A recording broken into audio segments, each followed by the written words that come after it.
Price Lord. ஆண்டவராகிய இயேசு கிறிஸ்துவின் நாமத்தினாலே இன்றைக்கு உங்களை சந்திப்பதிலே மிக்க மகிழ்ச்சி அடைகிறேன்.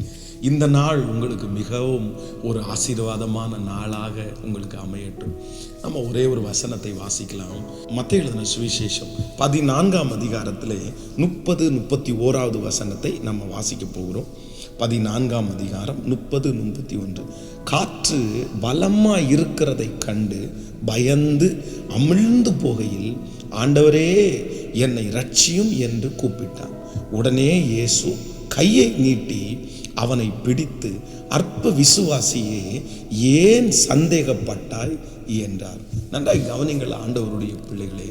இந்த இடத்திலே ஆண்டவராகிய இயேசு கிறிஸ்து கடலின் மேல் நடந்து வருகிறார்.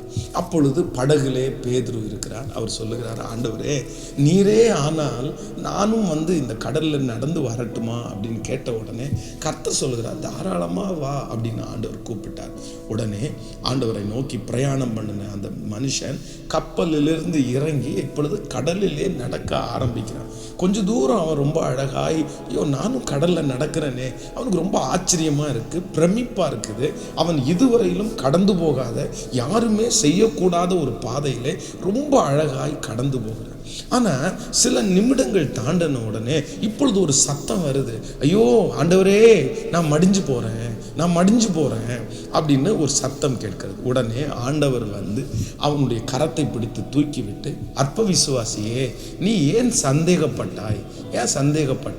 அப்படின்னு சொல்லி அவனை தூக்கி விடுகிற அந்த சூழ்நிலையை இந்த பகுதியிலே வாசிக்கிறோம். அப்போது இதில் நான் தியானிக்கும் போது ஆண்டவர் என்னுடைய இருதயத்தில் என்ன வெளிப்படுத்தினார் என்றால், அந்த பேதுரு ஆண்டவரை பார்க்கிற வரைக்கும் அதே கடல் தான், அதே புயல் தான், அதே சூழ்நிலை தான். ஆனால் அவன் அழகாய் அந்த கடல்ல நடந்துட்டே வருகிறான். ஆனால் எப்பொழுது ஆண்டவரை பார்க்கிறதை நிறுத்திவிட்டு பக்கத்தில் வர்ற தண்ணி, காற்று, அந்த அலையை எப்பொழுது பார்க்க ஆரம்பித்தானோ அப்பொழுது கொஞ்சம் கொஞ்சமாய் அந்த தண்ணீரிலே மூழ்கிறதை நம்ம பார்க்கிறோம். அப்போ ஆண்டவருடைய பிள்ளைகளே, இன்றைக்கு சத்தத்தை கேட்டுக்கொண்டிருக்கிற உங்களுடைய வாழ்க்கையிலே ஒரு நாள் நீங்கள் ஆண்டவரை பார்த்து நீங்கள் பிரயாணம் பண்ணி இருக்கலாம். வேற எந்த இடத்துல நீங்க டவுட் படலை, பரவாயில்ல, என்ன சூழ்நிலை வந்தாலும் கர்த்தர் என்னை நடத்துவார், கர்த்தர் என்னை பாதுகாப்பார். உங்களுக்கு நிறைய அற்புதங்கள் நடக்கலாம். ஆனா சமீப காலமாய் அலைகள் பக்கத்தில் வந்துருச்சு, இரைச்சல் பக்கத்தில் வந்துருச்சு. அதனால் இந்த அலைகளிலே நாங்கள் அமிழ்ந்து போயிடுவோமோன்னு நினச்சி உங்களுடைய சூழ்நிலையை பார்த்து கொஞ்சம் கொஞ்சமாய் பிரச்சனைக்குள் நீங்கள் மூழ்கி போவீர்களே. ஆனால் ஆண்டவர் இன்றைக்கு உங்களுடைய கரத்தை பிடித்து சொல்லுகிறார், நீ சூழ்நிலையை பார்க்காத, சுற்றி இருக்கிறதை பார்க்காத, என்னை நோக்கி பார், அப்பொழுது நீ பிழைப்பா என்று கர்த்தர் வாக்கு கொடுக்கிறார்.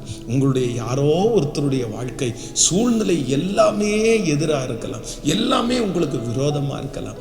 ஆனால் நான் நம்புகிறேன், உங்களை அழைத்த தெய்வம், உங்களை வா அப்படின்னு கூப்பிட்ட தெய்வம், இந்த விசுவாச வாழ்க்கையிலே காலடி எடுத்து வைப்பதற்கு எங்கேயோ இருந்த உங்களை தெரிந்து கொண்ட தெய்வம் சொல்லுகிறார், சூழ்நிலையை பார்க்காதே, என்னை மாத்திரம் பார்.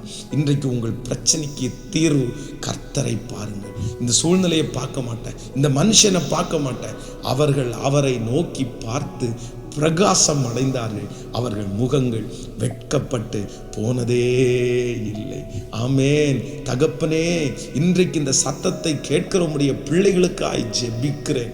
ராஜா, சூழ்நிலை எல்லாம் எதிராக இருக்கிறதுனால் சூழ்நிலையை பார்த்து என்னுடைய பிள்ளைகள் அமிழ்ந்து போகிறார்கள். ஆனால் இன்றைக்கு ஒரு தீர்மானம் எடுக்கிறோம், நாங்கள் உம்மை நோக்கி பார்க்கிறோம். அந்த ஒரு உண்மையே நாங்கள் எந்த சூழ்நிலையும் பார்க்கல, உங்களை மட்டும் நாங்கள் பார்க்கிறோம். இந்த ஆழமான குழியிலிருந்து எங்கள் பிள்ளைகளை கைதூக்கி விடுவதற்கு நீர் வருகிறதற்காய் நன்றி.